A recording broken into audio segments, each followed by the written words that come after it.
అస్సలు కూడా నిలబడదు. బీరువా విషయంలో చాలామంది తెలిసి తెలియక కొన్ని తప్పులు చేస్తూ ఉంటారు. వాస్తుశాస్త్రం ప్రకారం బీరువా విషయంలో తప్పులు చేయడం వల్ల లక్ష్మీదేవి అస్సలు కూడా నిలబడదు. అంటే డబ్బు నిలబడదు. ఎంత సంపాదించినా సరే అది బూడిదలో పోసిన పన్నీరే అవుతుంది.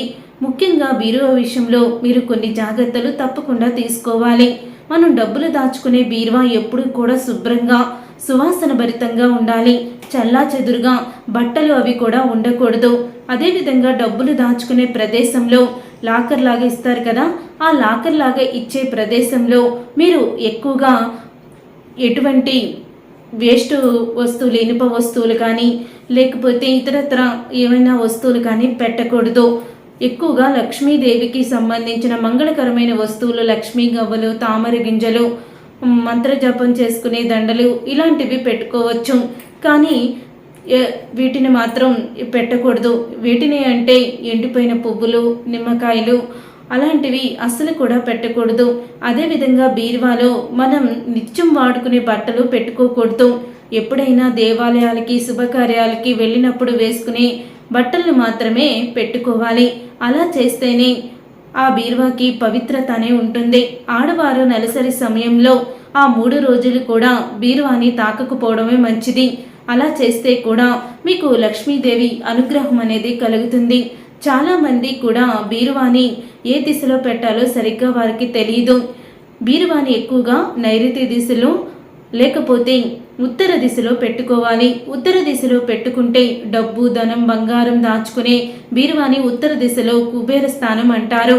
కాబట్టి ఉత్తర దిశలో మీరు ఆ బీరువాని పెట్టుకుంటే మీకు డబ్బు అనేది నిలబడుతుంది. వృధా ఖర్చులు కాకుండా డబ్బు అనేది మీకు తరచూ కూడా వస్తూ ఉంటుంది.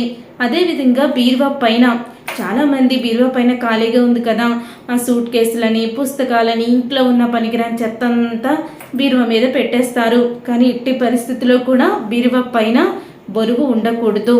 అలా బరువు ఉంటే బీరువా పైన డబ్బు అనేది నిలవదు. కాబట్టి బీరువా పైన ఎటువంటి బరువుని కూడా పెట్టకండి. అదేవిధంగా చిరిగిపోయిన వస్త్రాలు కానీ, నలిగిపోయిన బట్టలు ఇలాంటివేవి కూడా పెట్టకూడదు.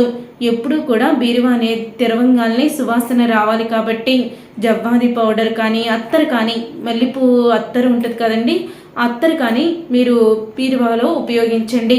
ఇలా చేస్తే లక్ష్మీదేవి అనుగ్రహం తొందరగా కలుగుతుంది. మీకు ఉన్న సమస్యలు తొలగిపోతాయి.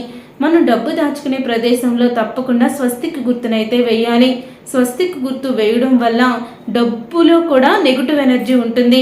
చాలామంది చేతుల్లోంచి డబ్బు మారుతుంటుంది కదండి, ఆ డబ్బు కూడా నెగిటివ్ ఎనర్జీ అనేది ఉంటుంది. కాబట్టి ఆ నెగిటివ్ ఎనర్జీని బయటికి తరిమేయాలంటే ఈ అద్భుతమైన రెమెడీలు తప్పకుండా మీకు ఫలితాలను ఇస్తాయి. మరి ఈ వీడియో మీకు నచ్చిందా? నచ్చితే తప్పకుండా లైక్ చేసి ఛానల్ని సబ్స్క్రైబ్ చేసుకొని పక్కనే ఉన్న గంట సింబల్పై ఆల్ అని క్లిక్ చేయండి. అప్పుడే మేము పెట్టే ప్రతి వీడియో మీరు మిస్ కాకుండా చూసేయవచ్చు.